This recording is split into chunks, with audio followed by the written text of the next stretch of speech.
Friends, இன்றைக்கி நம்ம அவல் குழி பணிகாரம் செய்ய போகிறோம். அதுக்கு ஒரு மிக்ஸி ஜார் எடுத்துக்கலாம். அவலை நல்லா கழுவி ஒரு 15 நிமிஷம் ஊற வச்சுருக்கேன். இதை நம்ம மிக்ஸி ஜாரில் போட்டுக்கலாம். இதில் இப்போ ஒரு வாழைப்பழத்தை கட் பண்ணி இதில் போட்டுக்கலாம். ஒரு கப்பு அரிசி மாவு போட்டுக்கலாம். அரை கப்பு நாட்டு சக்கரை போட்டுக்கலாம். ஒரு 3 ஏலக்காய் போட்டுக்கலாம். ஒரு அரை கிளாஸ் தண்ணி ஊற்றிக்கலாம்.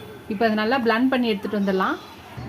அதுதான் நம்ம அரைச்சாச்சு அவல் பணிகாரத்துக்கு. இது ஒரு பவுலில் ஊற்றிடலாம். இது ஒரு 15 நிமிஷம் கொஞ்சம் ஊற விட்டுடலாம். நம்ம அவல் பணிகாரம் செய்யறதுக்கு நம்ம ரெடி பண்ணி வச்ச மாவு 15 நிமிஷத்துக்கு ஆயிடுச்சு. இப்போ இதில் நம்ம ரெடி பண்ணும்போது இதில் ஒரு ஸ்பூன் இந்த ஸ்பூனில் பேக்கிங் சோடா, நம்ம சமையல் சோடா இருக்குல்ல, அதை போட்டிருக்கேன். இதுக்கப்புறம் இப்போ ஒரு சின்ன பேனில் நெய் வச்சுருக்கேன். இப்போ துருவி வச்சுருக்க தேங்காவை இதில் போட்டுக்கலாம். நீங்கள் பொடியை நறுக்கி கூட போடலாம், இல்லை இன்னும் நல்லா மிக்சியில் அடிச்சுட்டு கூட போடலாம். இதில் கொஞ்சம் நல்லா ஃப்ரை பண்ணிக்கலாம். அதுதான் இந்த தேங்காய் வெந்துச்சு. இதை எடுத்துடலாம். ஃப்ரை ஆயிடுச்சு. மாவில் கொட்டிடலாம்.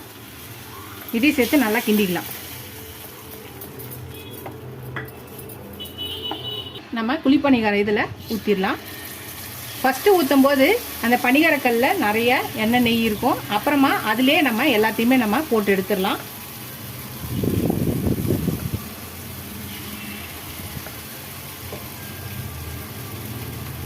எல்லாத்தையும் ஊற்றியாச்சு. வெந்தோடனே திருப்பி போடலாம். ஃப்ரெண்ட்ஸ், எல்லாம் வந்துச்சு, திருப்பி போட்டுடலாம்.